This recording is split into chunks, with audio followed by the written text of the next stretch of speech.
Hey guys, welcome and ting and ting and ting. And today we're gonna look at something here called Moldavia during the reign of Stephen the Great. Learn of Stephen the Great while watching Who is Romania last week. And I wanted to see some stuff on him and I want to watch some more on it, but I ran into this one. So we're gonna go ahead and YouTube and simmer and see what was his influence in Moldavia. So yeah, let's go ahead and YouTube and simmer and see what they say about Stephen the Great. Stephen III, also known as Stephen the Great, was born in 1433 at Borzești, and he died on the 2nd of July 1504 at Suceava. Stephen was son of Bogdan II and was the Prince of Moldavia between 1457 and 1504. He ruled for 47 years, term which has never been equaled in the history of Moldavia. In his time, he fought against several neighbors such as the Ottoman Empire, Kingdom of Poland, and Kingdom of Hungary. Churches and monasteries built during his reign are today on the list of World Heritage Sites.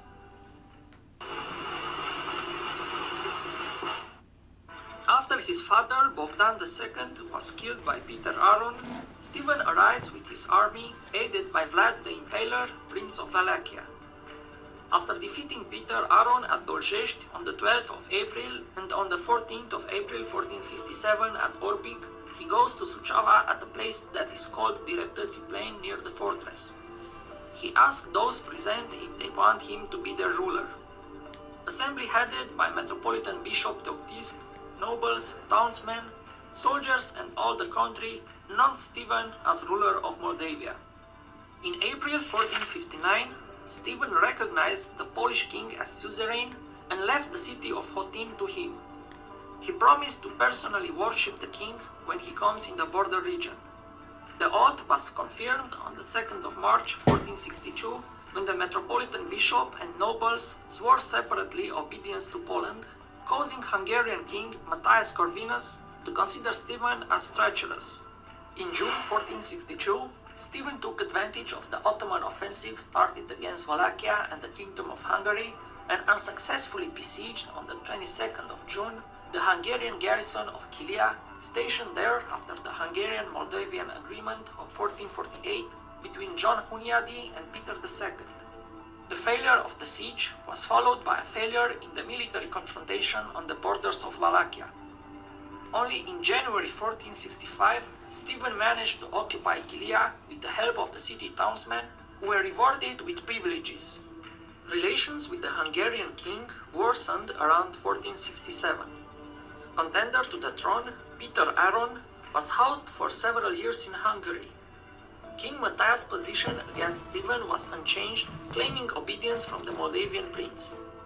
Stephen took advantage from the conflict arising between Casimir IV and Matthias Corvinus, the king of Poland claiming for himself the crown of Hungary.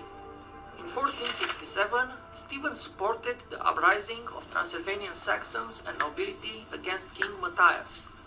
After Matthias regained control of the situation, some of the leaders of the revolt fled to the court of Stephen. Matthias Corvinus took advantage of his arrival in Transylvania from Hungary, accompanied by an army composed of 8,000 cavalry and 4,000 infantry, and entered into Moldavia in order to settle the Moldavian issue in favor of Hungarian interests. He brought with him two pretenders to the throne. During the Hungarian campaign against him, Stephen also faced an opposition of hostile boyars. After a moment of negotiations at Roman, Hungarian army robbed the territories through which he passed and set at Baia, near the gorges to Transylvania.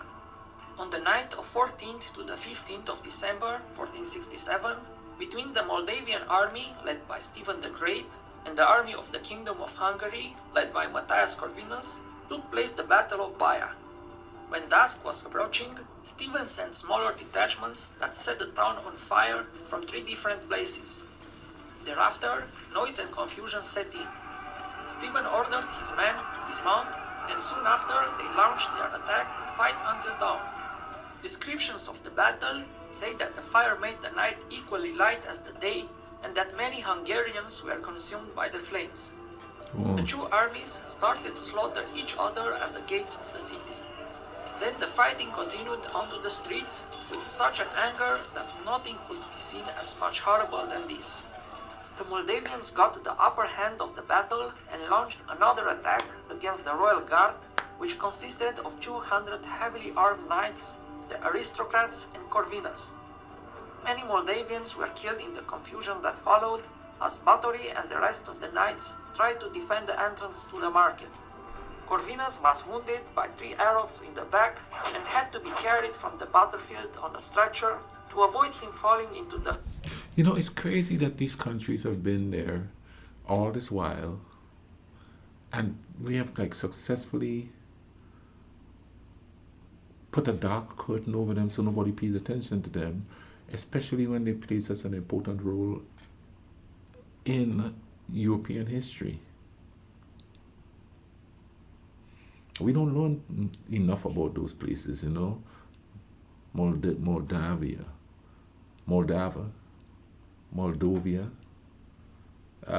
Lithuania. There's all these little countries there, you know, like nobody really pays attention to them.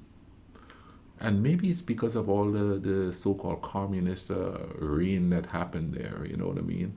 But there were countries before that happened. And they were pivotal parts of all these battles that happened, you know, against all these empires, like the Ottoman Empire, you know, and all of that. They were like really important parts of it, fighting for survival, fighting for justice. There's just so much history that in that one spot there. And even today, there's all this animosity between a lot of the different countries there, you know what I mean? But with war comes a dilution of the genealogy of places, because, you know, it's all landlocked countries. So it's not like you have to cross a big sea to get to them, you know what I mean? It's like you could just go across borders. And back then there wasn't really, I doubt there was real border patrols and stuff like that. So people were just coming and going. But you got all these leaders that were doing things back then. I'm not saying good or bad. I'm just saying, you know, you got Stephen the Great, you have Vlad, and, you know, several others, you know, which I intend to learn about. But this is just really crazy how all of this was going on in this one little area for so many years, and still carrying on today to a certain degree. You know what I mean? And it's like, that's just crazy. The hands of the enemy. The retreating Hungarian army on its way to Transylvania was stopped by a blockade. There they decided to bury the 500 cannons and other treasures, so the Moldavians would not be able to capture them. Corvinus escaped the Moldavians due to the assistance of another Vlach whom Stephen found and had executed because of treachery. The Moldavian German chronicles say that someone named Isaiah failed to launch the cavalry attack, which would have blocked the path for the Hungarian retreat. For this, he and others were later executed. Around 10,000 Hungarians were said to have been killed, but most of the barons escaped with their king. A Hungarian chronicle mentions 7,000 casualties for the Moldavians. This chronicle is disputed though, due to it being the only one mentioning the Moldavian casualties in numbers, and because the Hungarians did not have the opportunity to calculate the numbers of their fallen enemy. The entire conflict with the Hungarian invasion and retreat took around 40 days. Matthias Corvinus' campaign in Moldavia ended in failure, was the last great attempt to reinstate the suzerainty of the Hungarian crown on Moldavia by force. In 1468, Stephen campaigned in Transylvania, found Aaron and had him executed. Stephen and Corvinus would later negotiate a peace treaty and become allies. In 1475, Corvinus sent 1,800 soldiers that assisted Stephen in its victory at the Battle of Vaslui. The following year, Stephen confirmed by a new oath of allegiance his obedience to the Polish king by delegates, but refused to appear in person to Lviv to render homage, citing the threat of an Ottoman, Hungarian or Wallachian attack. In 1469, he robbed the Baia Mare and Rodna regions as retaliation against Hungary for supporting contender Peter Aaron.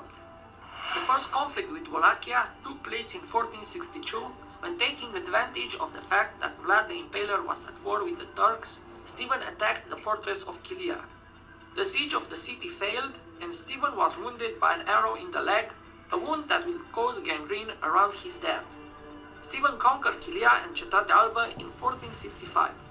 Foreseeing that we'll soon have to fight the Turks, Stephen wanted to have a friend ruler in Wallachia instead of a Turkish vassal, Radu the Handsome.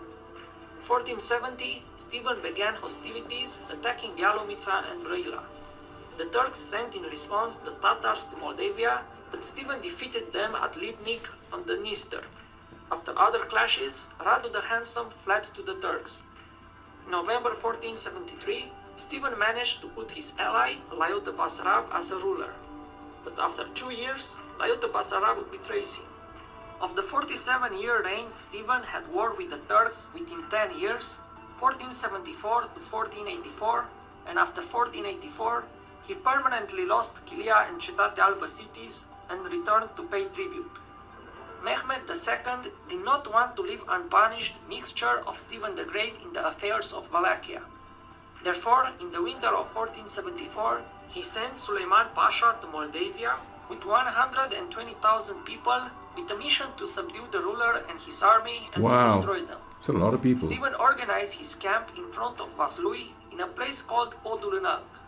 The area was ideal for the defenders.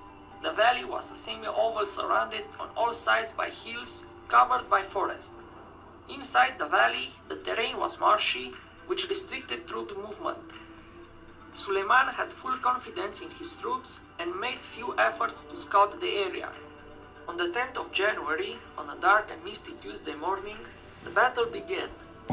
The weather was frigid and the dense fog limited vision. The Ottoman troops were exhausted. Stephen fortified the bridge while setting and aiming his cannons at the structure. Peasants and archers were hidden in the forest, together with their prince and his boyar cavalry. The Moldavians made the first move by sending musicians to the middle of the valley. The sound of drums and bugles made Suleiman think that the entire Moldavian army awaited him there. Instead, the center of the valley held the Seychelles forces and the Moldavian professional army, which were ordered to make a slow retreat when they encountered the enemy. Suleiman ordered his troops to advance, and when they made enough progress, the Moldavian artillery started to fire, followed by archers and handgunners firing from 3 different directions.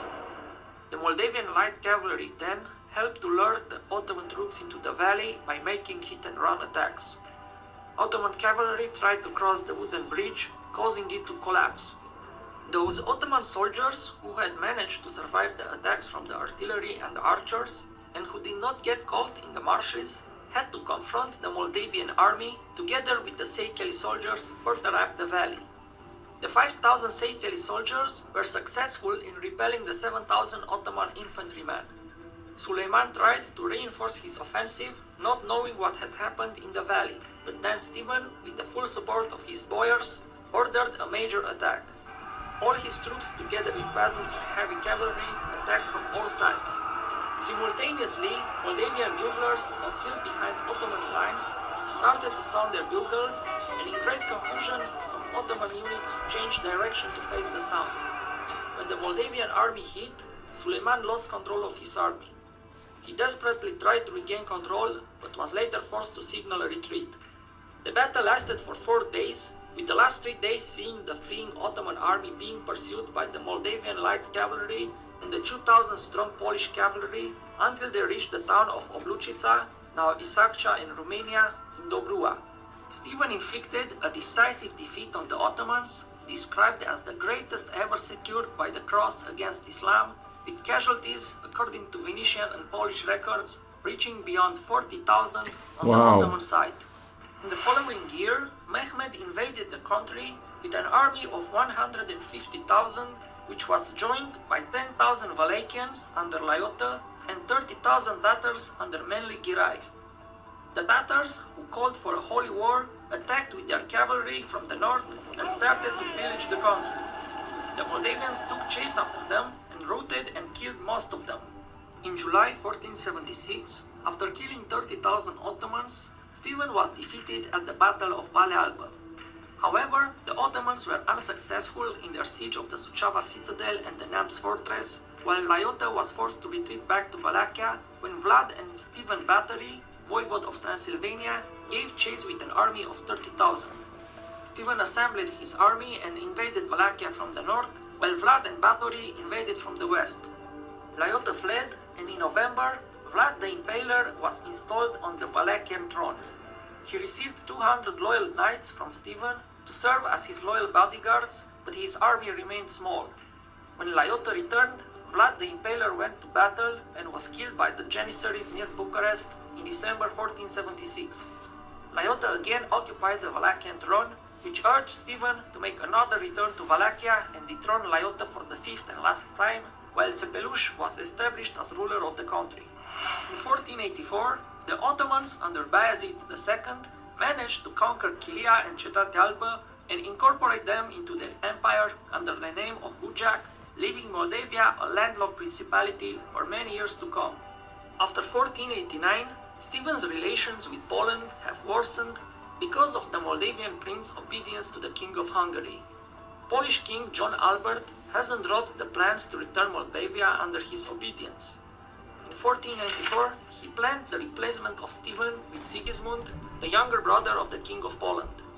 Polish official pretext of the campaign. Man, there was just so many kings and princes and just all these royal people in there, you know. Were they all related, or, you know, a lot of them was by marriage, you know, but there just seemed to be a lot of royalty swimming around there in that period of time. In Moldavia in 1497 was the release of Chilia and Cetate Albă. They tried to siege Suceava, but they failed. At the same time, Stephen was helped by 2,000 Turkish soldiers and 12,000 Hungarians. In front of military and diplomatic pressure, John Albert of Poland abandoned the plan to remove the Moldavian ruler. On the way home, Stephen attacked the Polish king in Codri Cosminului on the 26th of October 1497. In retaliation, the following year, Stephen sent armies to plunder in Poland. After repeated exchanges of messages, in 1499 was signed a peace between Moldavia and Poland. Last years of reign were years of peace. He built 44 monasteries and churches. According to tradition, after each battle won, he built a church. In 1462, during the assault on Chilia Noua, Stephen was shot in the leg. The wound never fully healed. In 1486, during the Battle of Shcheia, his horse was injured. They both fell and Stephen was trapped under the horse. The incident aggravated his old leg injury. Towards the end of his life, Stephen suffered from gout, which immobilized his hands and legs. On the 30th of June, 1504, Stephen's wound was cauterized by the doctors present in Suceava. The operation caused great pain to him before he died on the morning of the 2nd of July. On his deathbed, he had urged his son, Bogdan, to continue to pay the tribute to the Sultan. Stephen died after a long reign of 47 years, unusual for those times, and was buried in the monastery of Putna. Okay, that was an interesting depiction of him in Moldavia. I have to pronounce these things right. You understand what I'm saying? Now, I would love to see more of his escapades in like Romania and stuff like that. But this was quite interesting. You know what I mean? Fighting the Ottomans and okay. In the comment section, some people says that he actually became a subject to the Ottomans and stuff like that. That's why I want to watch more about it, figure out what that's all about. I'm going to leave a link in the description to this video. I hope you guys enjoyed it with me. If you do, subscribe, drop a like, comment down below, tell me what you think, alright? In the meantime, you all take care of each other, alright? Cool runnings.